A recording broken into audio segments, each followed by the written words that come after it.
Hello दोस्तों, आपके अपने YouTube channel SN. Chaudhary classes में आप सभी का हार्दिक स्वागत या अभिनंदन करता हूँ। मैं हूँ दिनेश सर।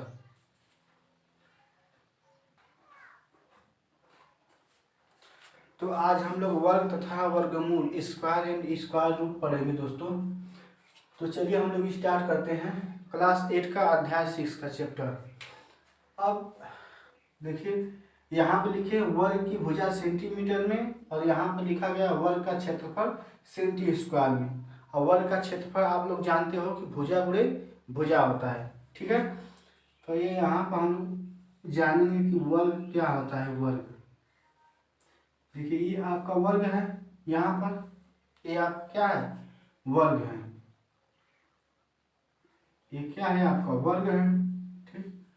और वर्ग में क्या है आपका, मान लीजिए यहाँ पर यदि भुजा आपका 1 सेंटीमीटर है, यदि भुजा कितना है 1 सेंटीमीटर, यानी कि यहाँ पर भी 1 है, यहाँ पर भी 1 है, यहाँ पर भी 1 है, यहाँ पर भी 1।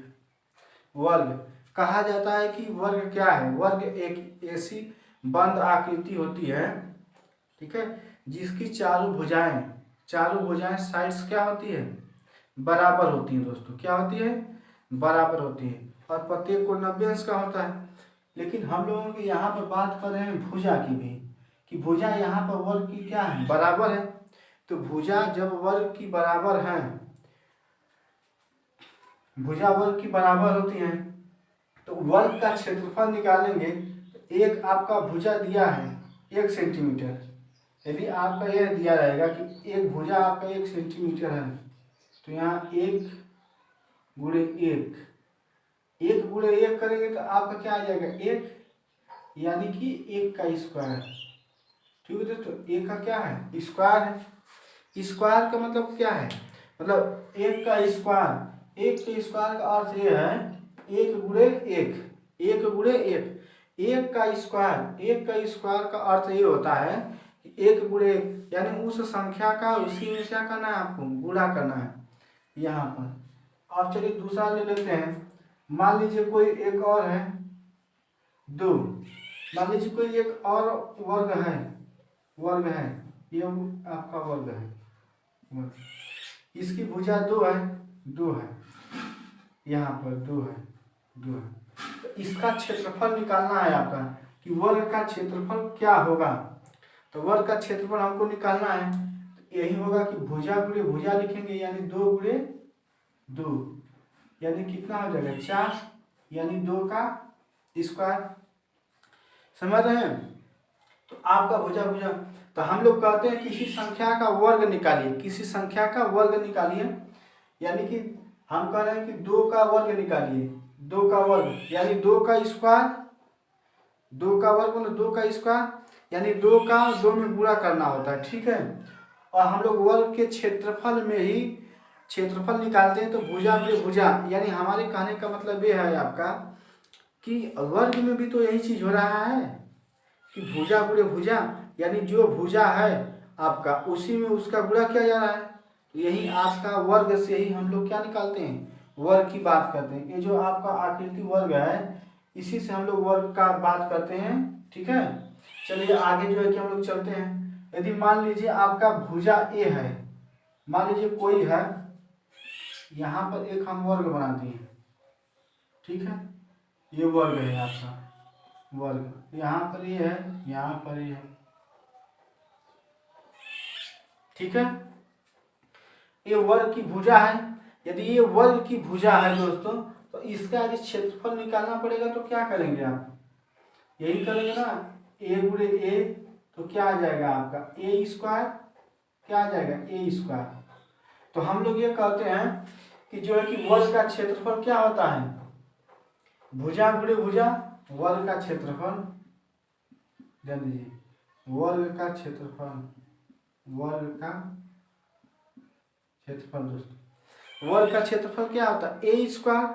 ये क्या है, आपकी भुजा है, यानी कि हमारा कहने का मतलब ये दोस्त, यानी ए का मान बदलने पर, ए का मान 1 रखिए, ए का मान 2 रखिए, ए का मान 3 रखिए, तो उसका जो वर्ग का क्षेत्रफल है वो आपका क्या होता है, वर्ग का जो क्षेत्रफल है वो आपका क्या होता है, बदलता रहता है, ठीक है दोस्तों, यदि आपको वर्ग का क्षेत्रफल दिया है तो आप एक भुजा की माप निकाल सकते हो। कैसे? वर्ग का वर्गमूल लेकर निकाल सकते हो। चलिए जो है कि हम लोग और आगे इस पर चलते हैं। ठीक है, ये कहाँ से आपका सूत्र आया है वर्ग का क्षेत्रफल, उसी को मैं बता रहा हूँ कि वर्ग का क्षेत्रफल का ये सूत्र कहाँ से आया है।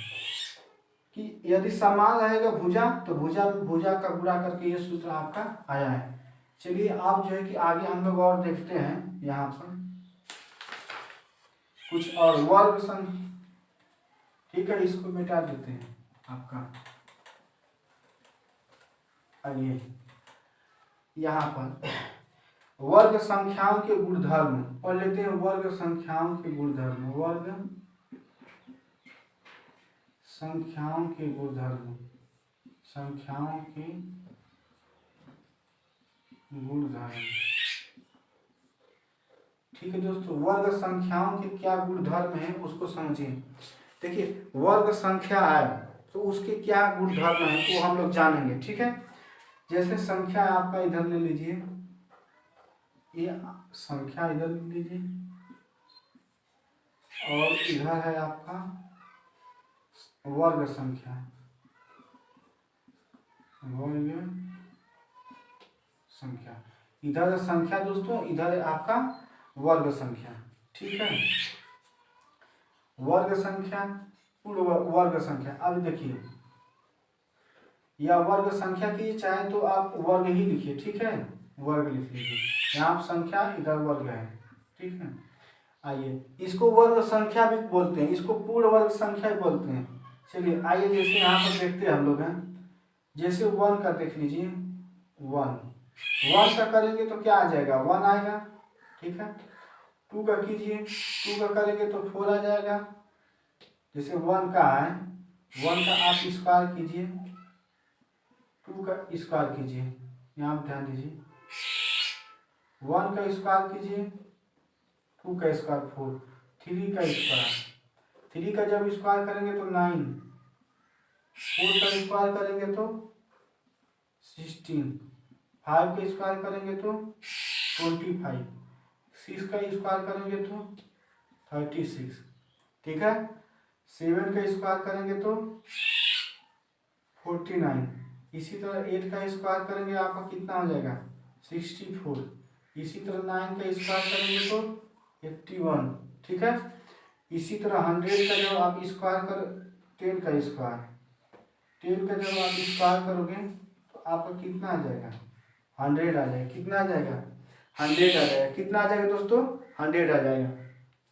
तो ये आपकी संख्या है और संख्या का ये वर्ग करने पर आता है। ठीक है, 1 का स्क्वायर करोगे तो 1 आएगा, 2 का स्क्वायर करोगे तो 4 आएगा। ये सब संख्या है आपका। ठीक है दोस्तों, आइए अब ये जो संख्या है, इस संख्या ये वर्ग है, इसे बोलते हैं वर्ग संख्या। कौन संख्या? वर्ग संख्या कर सकते हो। ठीक है, वर्ग संख्या, इसी को पूर्ण वर्ग संख्या बोलते हैं। इसी को पूर्ण वर्ग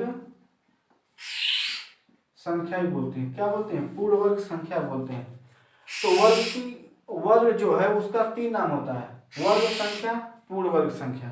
ठीक है, ये आप देख रहे हैं, ये आप क्या कर रहे हैं? देख रहे हैं। अब इसमें जो है कि आप देखेंगे तो आप क्या पाएंगे? देखिए, जब संख्या का यदि आप वर्ग कर रहे हैं, संख्या का यदि आप कर रहे हैं तो इसमें ध्यान दीजिए, इकाई का स्थान देखा जाता है। किसका स्थान देखा जाता है? इकाई का स्थान। देखिए 1 का कर रहे हैं तो इकाई के स्थान पर 1 आ रहा है, 2 का कर रहे हैं तो 4 आ रहा है, 3 का कर रहे हैं तो 9 आ रहा है, 4 का कर रहे हैं तो 6 आ रहा है, 5 का कर रहे हैं तो 5 आ रहा है, अब 6 का कर रहे हैं तो 6 आ रहा है, 7 का कर रहे हैं तो 7 9 आ रहा है, 8 का कर रहे हैं तो 4 आ रहा है, 9 कर रहे हैं तो 1 आ रहा है, 10 का कर रहे हैं तो आपका 100 आ रहा है। ठीक है, मतलब 0 आ रहा है। यहाँ पर ध्यान दीजिए, नोट में करके, नोट में ये हम कह सकते हैं कि जिस संख्या का इकाई अंक, जिस संख्या का इकाई अंक, जिस संख्या का इकाई अंक 1 0 भी ले लो, 0 1 4 9, ठीक है, 6 5, देखो यहाँ से लिखो, 1 लिखा गया है, 4 लिखा गया, 9 फिर 6 फिर 5, और कोई नहीं, और 0 ही लिख दिया। यानी जिस संख्या का इकाई अंक 0 1 4 9 6 5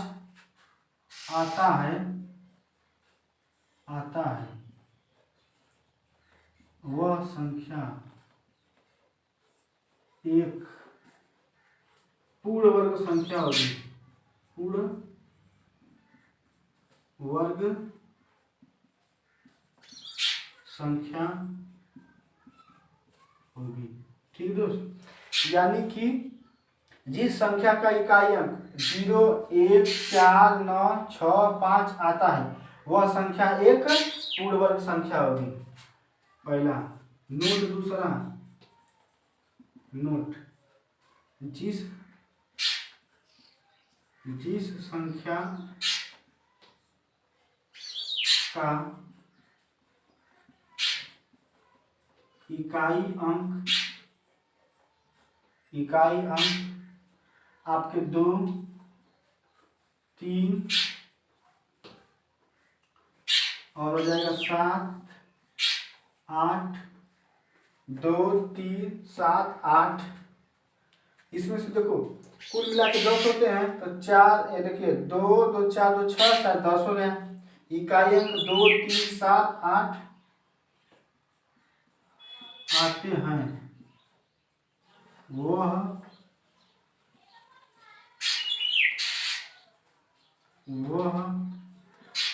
संख्या पूर्ण वर्ग नहीं होती है, पूर्ण वर्ग नहीं होती है, नहीं